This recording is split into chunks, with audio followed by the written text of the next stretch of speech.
Wonderful greetings to all of you, my dearly beloved brothers and sisters, sons and daughters. How are you all today? आप सबका अभिवादन है मेरे प्रिय भाइयों और बहनों, बेटे बेटियां, आप सब कैसे हैं? Our God is a good God, हमारा परमेश्वर भला परमेश्वर है and He has purpose and called you to the study of the order of the Melchizedek. और उन्होंने निर्णय लिया कि मलकीसदेक की रीति पर आपको बुलावा दिया। Last week we closed the study by saying the Lord Jesus Christ established a new order of the priesthood. पिछले सप्ताह हमने यह सीखते हुए सत्र को समाप्त किया था कि कैसे प्रभु यीशु मसीह ने याजकपन में एक नई रीति की स्थापना करी। And that new order is established on better covenant and better promises. और यह नई रीति बेहतर वायदों पर उत्तम वाचा में स्थापित किया गया है।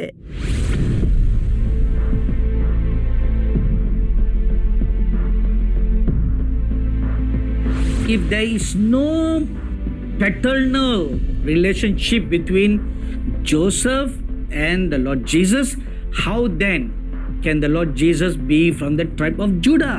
इसलिए अगर यूसुफ और प्रभु यीशु मसीह के बीच पिता पुत्र का संबंध न था तो प्रभु यीशु मसीह को यहूदा के वंश से कैसे आए?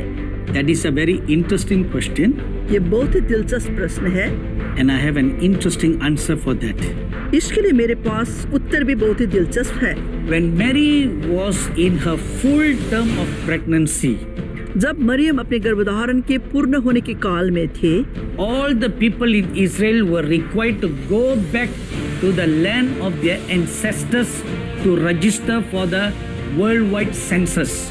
सभी इस्राएलियों को अपने पूर्वजों की भूमि पर विश्व के जनगणना के लिए जाना पड़ा। So Joseph, being from the tribe of Judah, went to his land of ancestry to Bethlehem. तो यूसुफ भी यहूदा के गोत्र से होने की वजह से बेथलेहम में अपने पूर्वजों की भूमि पर चले गए। So it was in Judah, Bethlehem, that the Lord Jesus Christ was born. इसलिए बेथलेहम के यहूदा पर प्रभु यीशु मसीह ने जन्म लिया।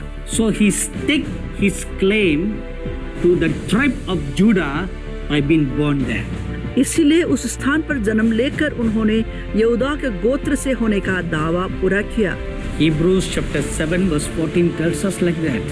इब्रानियों की पत्री 7 अध्याय का 14वां वचन हमसे ये कहता है। This is something very amazing. ये बहुत ही अद्भुत है। The first Melchizedek, we can't say where is he from because there's no genealogy. पहला मलकीसदेक हमें नहीं पता कि वे कौन से गोत्र से थे क्योंकि उनका वंश के बारे में उल्लेख कहीं भी नहीं किया गया है। So the Lord Jesus Christ established a new order of priesthood. इसलिए यीशु मसीह ने याजकपन में एक नई रीति की स्थापना करी। And that new order is established on better promises. और ये नई रीति बेहतर और उत्तम वायदों पर स्थापित किया गया है। And that is the order of the Melchizedek. और यही मलकीसदेक की रीति है। So after establishing a new order, इस तरह एक नई रीति का स्थापना करने के बाद he brought a change. उन्होंने एक बदलाव को लाया। What change is that? ये कौन सा बदलाव है?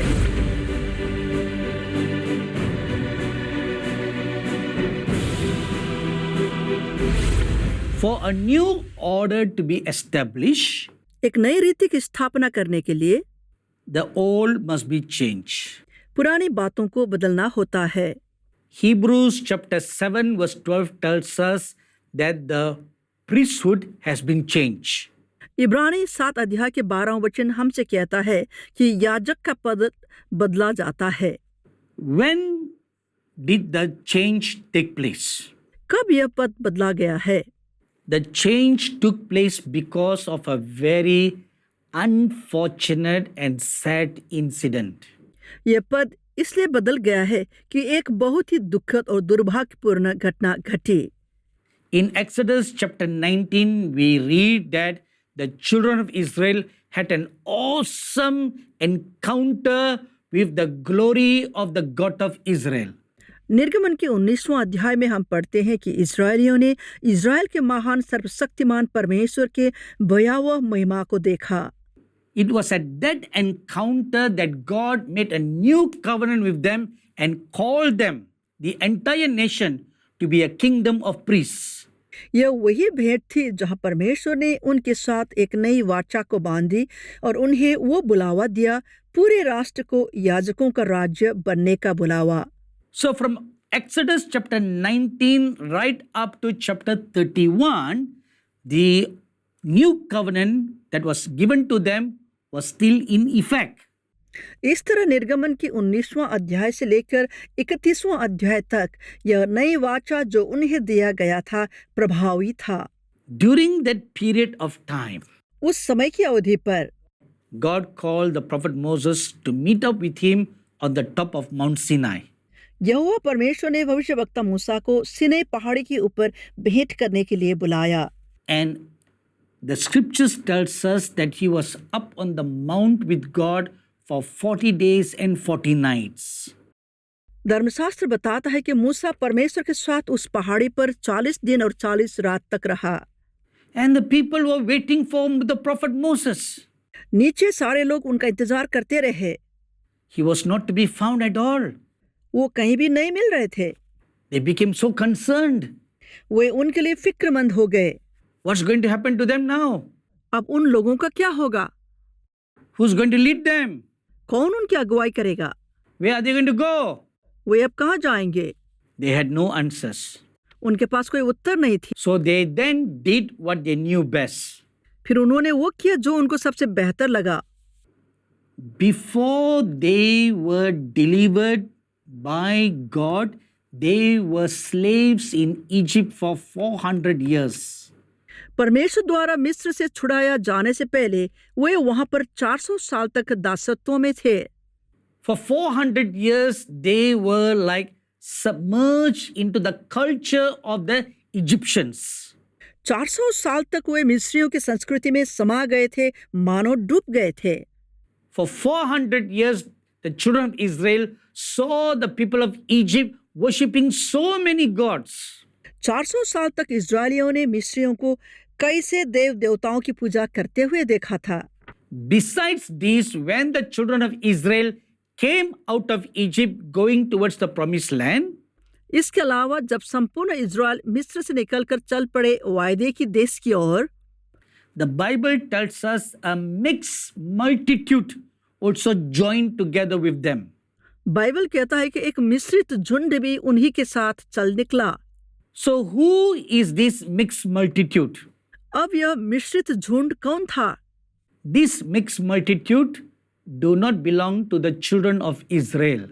यह मिश्रित झुंड इजरायलियों में से नहीं था। They are the Egyptians, the Ethiopians, and the different other races who felt that the true God of Israel must be the true one, and they also wanted to be delivered. And so they joined Israel in the march towards the promised land. वे सब मिस्रियों, इथोपियावासी और अन्य जात के लोग थे जिन्हें यह लगा कि इजराइल के परमेश्वर यहोवा ही सच्चे प्रभु है।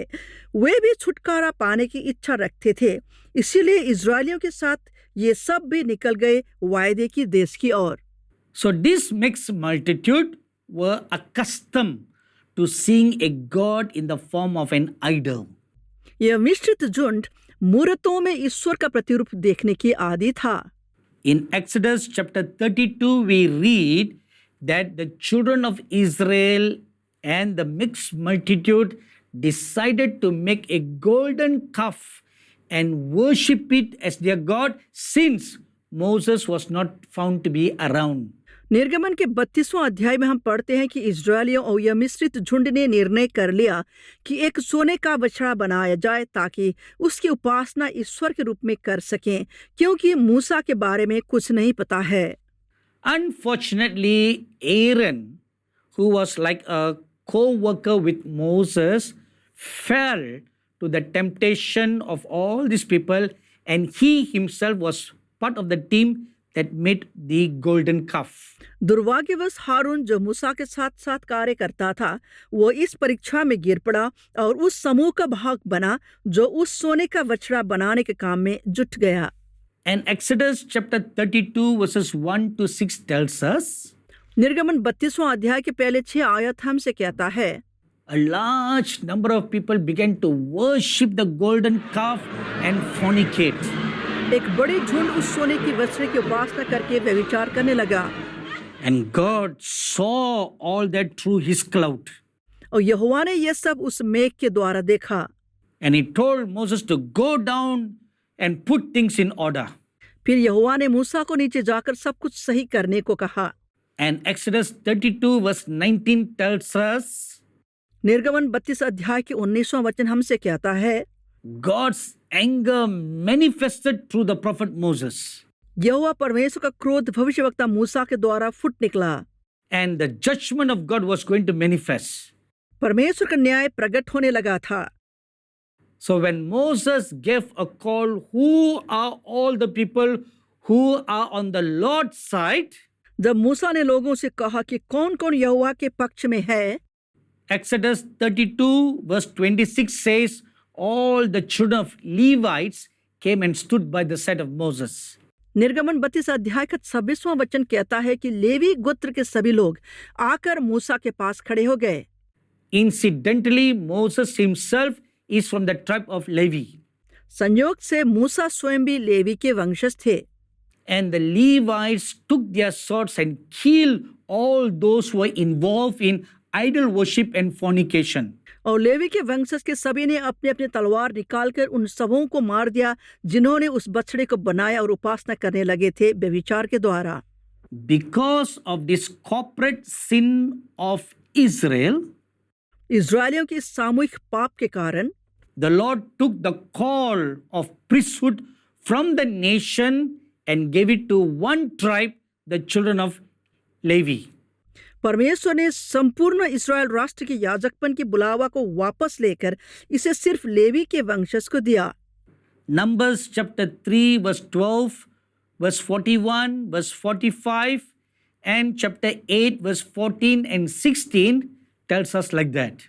गिनीति की पुस्तक 3 अध्याय के 12वां वचन, 41, 45, 8वां अध्याय के 14 और 16वां वचन इस तरह कहता है, An entire nation lost its call. पूरा देश ही अपने बुलावा को खो दिया And the call went to just one tribe. और बुलावा सिर्फ एक गोत्र को चला गया। So this was the old order. यह पुरानी रीति थी, But the Lord Jesus Christ later changed that old order. परंतु प्रभु यीशु मसीह ने बाद में इस रीति को परिवर्तन किया। You know, the priesthood that Aaron received came by birthright. क्या आप जानते हैं कि हारून द्वारा प्राप्त किया हुआ याजकपन उसका जन्मसिद्ध अधिकार था? And from the time of Aaron till now, present day Israel, और हारून के समय से वर्तमान इज़राइल के समय तक a person can only become a Levitical priest if he can trace his genealogy to Aaron. एक व्यक्ति लेवी वंशज के याजक तभी बन सकता है अगर वो अपनी पीढ़ी हारून के गोत्र से प्रमाणित कर पाएगा। And the scripture says that Aaron's ministry ceased when he died. धर्मशास्त्र ये कहता है कि हारून की सेवकाई काल उस समय खत्म हो गया जब वो मर गए। But there is something missing in the Aaronic priesthood. पर हारून के याजकपन पर कुछ कमियां हैं। Aaron and the priesthood are from the tribe of Levi, but not kings from the tribe of Judah. हारून और उनके याजकपन लेवी के वंशज या गोत्र से है, पर राजसी गोत्र यहूदा से नहीं है। Now for the new covenant better promises people to be grafted into the order of the Melchizedek. अब नए वाचा के उत्तम वायदे के लोगों को मलकीसदेक की रीति पर कलम बांधने के लिए Through the blood of the Lord Jesus Christ, the order of the priesthood was changed. प्रभु यीशु मसीह के लहू द्वारा याजकपन की रीति में बदलाव आ गया।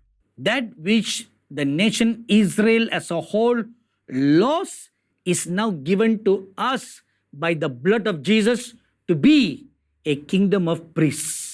जिस बुलावा को पूरा इज़राइल देश ने गंवाया, अब हमें दिया गया है यीशु मसीह के लहू द्वारा याजकों का राज्य बनने का। Please remember one thing. कृपया एक बात पर ध्यान दें, the Lord Jesus Christ is installed in the order of the Melchizedek. प्रभु यीशु मसीह मलकीसदेक की रीति पर स्थापित हो गए हैं। He himself is a king and a priest. वे स्वयं ही राजा और याजक है। Now through his blood we have been made kings and priests. अब उनके लहू के द्वारा हम भी राजा और याजक बनाए गए हैं।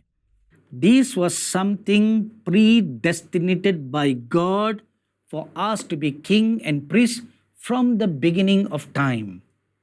यह उस बात है जो यहोवा परमेश्वर ने पहले से पूर्व निश्चित करके रखी थी हमारे लिए कि समय के आरंभ से ही हम राजा और याजक बन जाएं। We are not from the tribe of Levi, neither are we from the tribe of Judah, but we are born of God. हम ना तो लेवी के गोत्र से है और ना ही यहूदा के वंशज से है, पर हम तो परमेश्वर में जन्म लिए हुए हैं। Now I'm going to share one mystery with you. अब मैं आपसे एक रहस्य का उजागर करने जा रहा हूँ। For our sake, the Lord Jesus Christ became the Son, the begotten of the Father. हमारे लिए प्रभु यीशु मसीह पुत्र बन गए, पिता का इकलौता पुत्र, So that we too, through the blood and the torn flesh of the Lord Jesus Christ, can become the begotten of God as his sons of God. ताकि हम भी यीशु मसीह के लहू और चित्रे हुए शरीर के द्वारा परमेश्वर का इकलौता या पुत्र बन पाएं। How precious is this truth यह सच्चाई कितना महान है that was made possible only by the death and the resurrection of the Lord Jesus Christ. यह सिर्फ इसलिए संभव हो पाया यीशु मसीह के मृत्यु और पुनरुत्थान के द्वारा। Made possible only by the blood of the Lord Jesus. यीशु मसीह के लहू के द्वारा ही संभव हो पाया। The Lord Jesus Christ is from the tribe of Levi and from the tribe of Judah.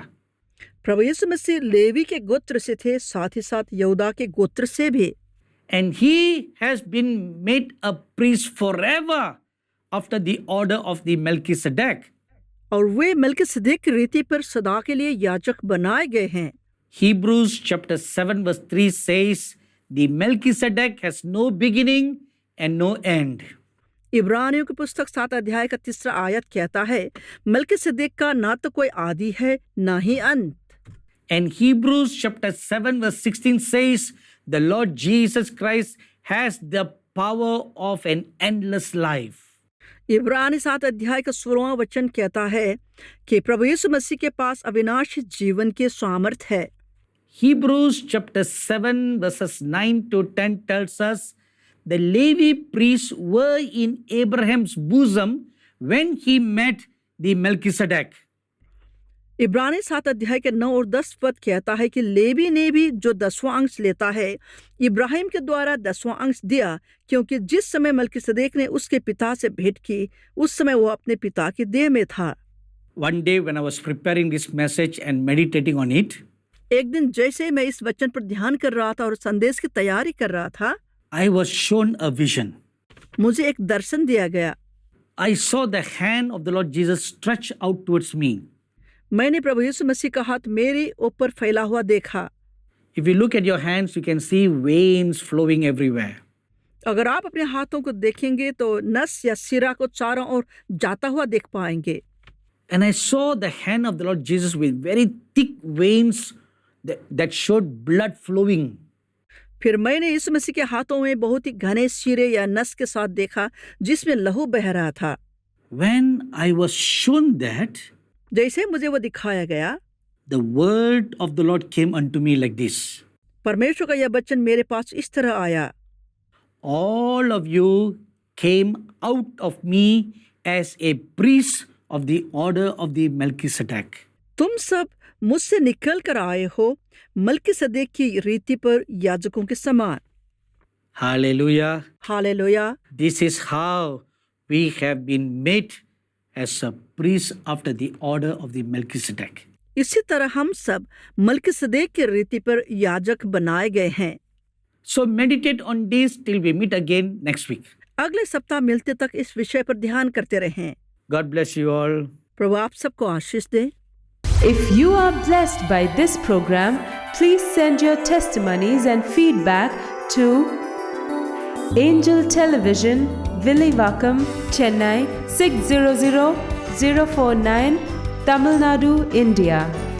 Our email ID is programs.hindi@angeltv.org.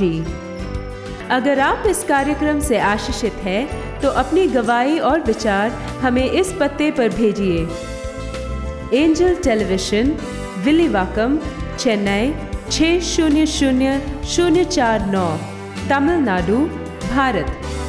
हमारा email ID है programs.hindi@angeltv.org।